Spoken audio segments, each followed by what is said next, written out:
International society for prosthetics এবং orthotics এর উদ্যোগে 5ই নভেম্বর 2025 সালে আমাদের হচ্ছে আগামীকালকে আন্তর্জাতিক প্রস্থেটিক্স এবং অর্থোটিক্স দিবস পালিত হবে। এবারে প্রতিপাদ্য বিষয় অলরেডি আমাদের এখানে আমাদের যারা আছেন ওনারা অলরেডি বলেছেন। প্রতিপাদ্য বিষয় হলো প্রোডাক্টস, ইনোভেশন, অ্যাক্সেসিবিলিটি এবং ইম্প্যাক্ট, যার অর্থ উপকরণ, উদ্ভাবন, সহজলভ্যতা এবং প্রভাব। দিবসটি উদযাপনের উদ্দেশ্য হলো সাধারণ জনগোষ্ঠীর মধ্যে প্রস্থেটিক্স এবং অর্থোটিক্স এই সেবার গুরুত্ব, উন্নয়ন এবং সামাজিক প্রভাব সম্পর্কে সচেতনতা বৃদ্ধি করা। দিবসের শুরুতেই আমাদের সিআরপি সাভারে একটা বর্ণাঢ্য র্যালি আয়োজন করা হবে এবং সেই র্যালির পরে আমরা হচ্ছে বারডেম হসপিটালের সামনে সেখানে হচ্ছে আমরা একটা মানববন্ধন কর্মসূচি পালন করব। সেখানে সেবাগ্রহীতা, প্রস্থেটিক্স এবং অর্থোটিক্স পেশাজীবী, স্বাস্থ্য পেশাজীবী এবং স্কুল এবং প্রস্থেটিক্স এবং অর্থোটিক্স স্কুলের ছাত্রছাত্রীরা সেখানে অংশগ্রহণ করবে।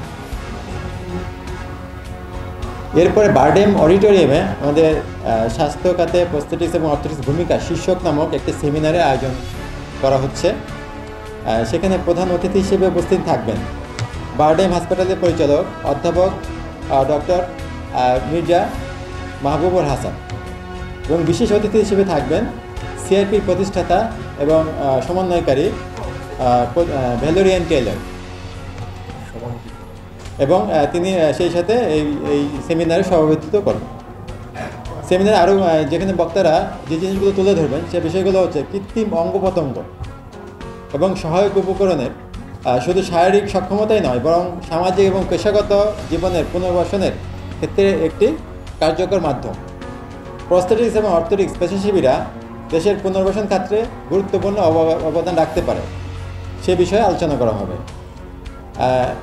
উল্লেখ্য যে 2022 সাল থেকে প্রতি বছর 5ই নভেম্বর প্রস্থেটিক্স এবং অর্থোটিক্স এই দিবসটি পালিত হয়ে আসছে। দিবসটির মূল উদ্দেশ্য হলো যে প্রস্থেটিক্স অর্থোটিক্স পরিষেবার গুরুত্ব, সচেতনতা বৃদ্ধি করা এবং সহজগম্যতা নিশ্চিত করা। আরেকটি তথ্য, বিশ্ব স্বাস্থ্য সংস্থা অনুযায়ী বর্তমানে বিশ্বে জনসংখ্যার প্রায় 5% প্রায় 35 থেকে 40 মিলিয়ন মানুষ, অর্থাৎ প্রায় 40 লাখের উপরে মানুষ প্রস্থেটিক্স এবং অর্থোটিক্স এবং অন্যান্য সহায়ক উপকরণ এবং অন্যান্য পুনর্বাসন পরিষেবার প্রয়োজনীয়তা ভুগছেন।